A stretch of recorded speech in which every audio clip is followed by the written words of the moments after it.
Hello, in this session we will be discussing about the problems of AC drive. It is mainly focused on braking of induction motor. At the end, brief analysis of current and torque has been discussed. So please stay tuned till the end of the session. If you are new to this channel, comment below how you like this video. And if you want to stay updated with the recent videos, please subscribe to Tech Talks by clicking the red button at the right hand side to corner below.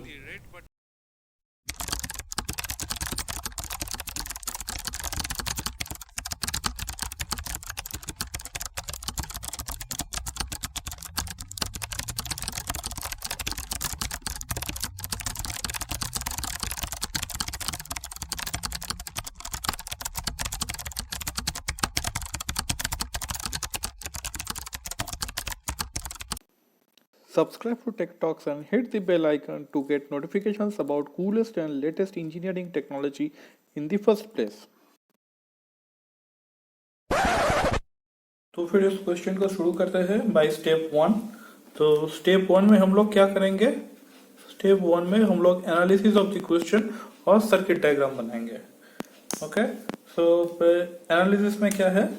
This is a three phase motor 440 volt. 440 volt मतलब ये line to line voltage है। 50 hertz 10 पोल का motor है। 10 pole star connected है, that means stator is star connected और resistance और reactance दिया गया है।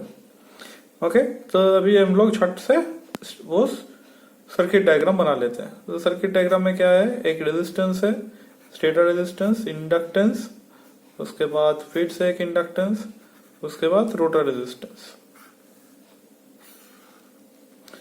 तो हम लोग का जो स्टेटर वोल्टेज है वो क्या है? 440 by √3 that is equal to 254 volt. Okay, और ये जो है रेजिस्टेंस, रोटर स्टेटर रेजिस्टेंस, ये कितना है? 0.15 ओम और ये है 0.6 ओम। और रोटर का जो रेजिस्टेंस है ये एक्चुअली रेफर्ड किया गया है, रेफर्ड। तो stator is to rotor ratio दिया गया है 1:√3। स्टेटर टू रोटर रेशियो जो दिया गया है 1:√3। तो फिर rotor resistance referred to stator क्या होगा? 0.45 into 1/√3 whole square, that is 0.15 ohm. Okay, similarly जो रिएक्टेंस है, रोटर रिएक्टेंस, इसको भी अगर हम लोग रेफर करेंगे तो इसका वैल्यू क्या आएगा? 0.6 ओम। तो ये जो वैल्यू हम लोगों को मिला, ये वैल्यू हम अभी यहाँ पे पुट कर देंगे। So this is 0.6 ohm and this is 0.15 by S slip.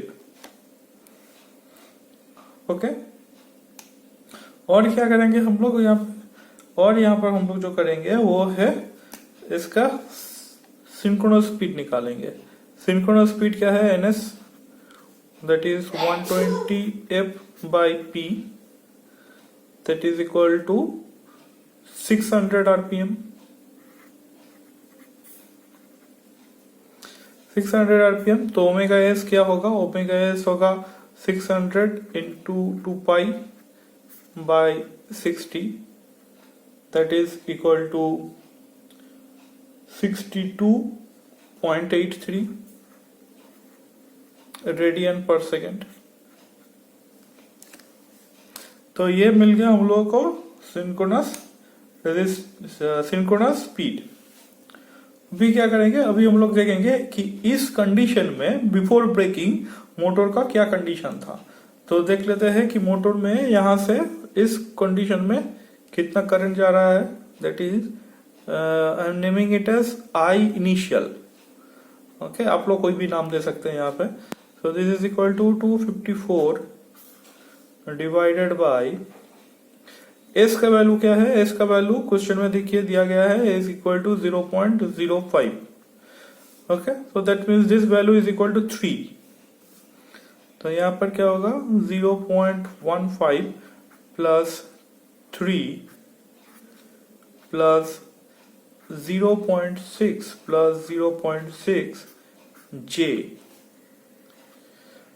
तो ये कितना आएगा? ये आएगा आपका 75.35 at an angle of -20.85 degree ampere. कोई भी वैल्यू हो आप उसको पोलर फॉर्म में कन्वर्ट कर लीजिए, क्योंकि पोलर फॉर्म में कन्वर्ट करने का एक एडवांटेज है कि आपको फेजर डायग्राम बहुत अच्छे से समझ में आएगा। ओके, और एक काम करेंगे हम लोग, अब देखेंगे कि इस कंडीशन में टॉर्क कितना है।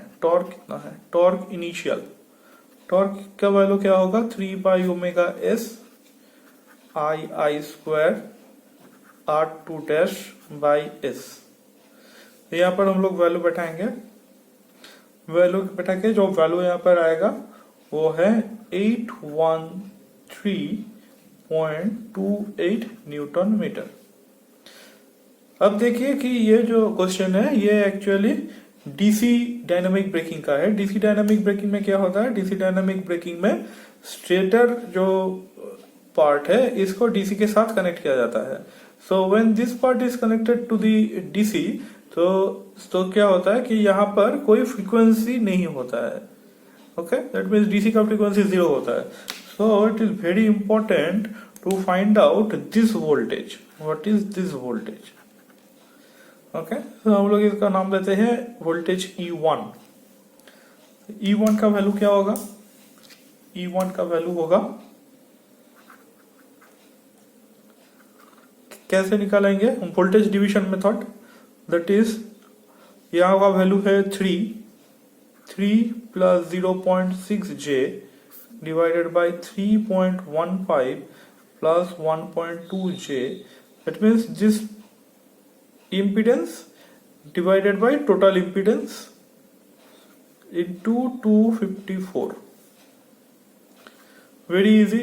This is the application of circuit theory, voltage division rule.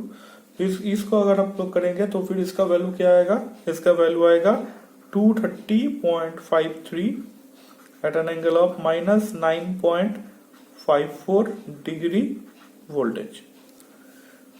तो ये हो गया हम लोग का स्टेप 1। अभी हम लोगों ने स्टेप 1 में ये क्यों निकाला है, ये हम लोग इसका सिग्निफिकेंस हम देखेंगे स्टेप 2 में। ओके,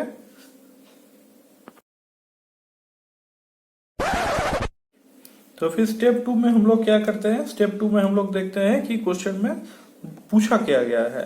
क्वेश्चन में बोला गया है कि इस इंडक्शन मोटर का ब्रेकिंग हुआ है।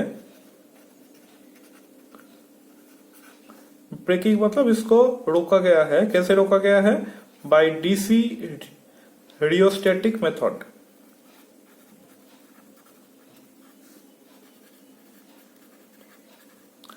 डीसी रियोस्टैटिक मेथड से रोका गया है। और क्या किया गया है? और एक रेजिस्टेंस 1.75 ओम का एक रेजिस्टेंट रोटर में इंसर्ट किया गया है। रोटर में इंसर्ट किया गया है।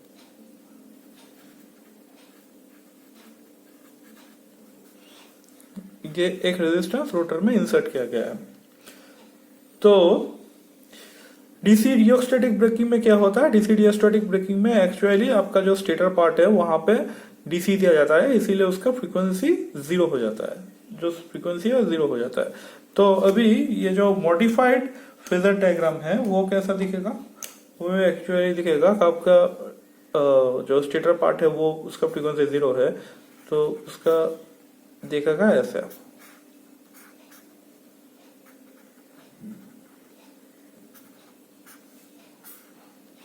यहां पर 254 नहीं होगा, यहां पर एक्चुअली होगा 230 volt, 230.53 volt at an angle of -9.54 degree. Okay, यहां पर क्या होगा? यहां पर एज वेल 0.6 ओम। यहां पर क्या होगा? 2 रेजिस्टेंस है। अभी एक रेजिस्टेंस का क्या वैल्यू था? एक रेजिस्टेंस का वैल्यू था 0.15। दूसरा रेजिस्टेंस का क्या वैल्यू है? 1.75 डिवाइडेड बाय सम एस। अब यहां पर और एक चीज याद रखना है कि डीसी रियोस्टैटिक ब्रेकिंग में आपका जो एस होता है एस बी, ये एस बी होता है आपका 1 माइनस जिस स्पीड में ब्रेकिंग किया गया है, that is equal to 0.95 for this question. Okay, so यहाँ पर 0.95 होगा। अगर आपको ये वाला बात समझ में नहीं आया तो फिर आप मुझे बेझिझक कमेंट सेक्शन में बताइए, मैं कोशिश करूंगा इसके ऊपर एक वीडियो बना के आपको देने के लिए। तो अभी इस कंडीशन में क्या सिचुएशन है मोटर का, अभी यहाँ पर है 230 वोल्ट। ये 230 वोल्ट क्या है, ये एक्चुअली 230 वोल्ट एक्चुअली आपका स्टेटर पार्ट नहीं है। So this is equal to E1, जो स्टेप 1 में E1 है वही है ये वाला। तो आपको बोला था कि E1 का सिग्निफिकेंस आपको स्टेप 2 में समझ में आएगा, तो यही है सिग्निफिकेंस कि E1 हम लोगों ने क्यों निकाला था। सो अभी IB, दैट इज ये करंट जो है, इस करंट को हम IB कहते बोल रहे हैं। You can give any other name. IB क्या क्या वैल्यू होगा, IB का वैल्यू होगा 230 volt 0.53 divided by 0.6 J plus इसका वैल्यू क्या आएगा, इसका वैल्यू आएगा 2। तो ये कितना हुआ 110.4 at an angle of minus 16.7 degree ampere. तो ब्रेकिंग के बाद मोटर में कितना करंट फ्लो कर रहा है, पहले कितना करंट फ्लो कर रहा था, पहले फ्लो कर रहा था 75 एम्पियर के आसपास। अभी कितना फ्लो कर रहा है ब्रेकिंग के बाद 110 एम्पियर के आसपास। ओके, अभी इस कंडीशन में टॉर्क कैसा होगा, what will be the torque. Torque फिर से वही formula 3/ωs IB square R2-SB। Similarly हम लोग यहाँ पर वैल्यू बैठाएंगे, तो वैल्यू बैठा के ये टॉर्क का जो वैल्यू आएगा वो है 1163.88 न्यूटन मीटर। तो हम लोगों को जो पूछा गया था कि इनिशियल ब्रेकिंग कितना होगा, इनिशियल ब्रेकिंग टॉर्क कितना होगा, तो उसका आंसर है ये, इनिशियल ब्रेकिंग ये होगा। और इनिशियल करंट कितना फ्लो होगा वो है ये, इनिशियल इतना करंट फ्लो होगा।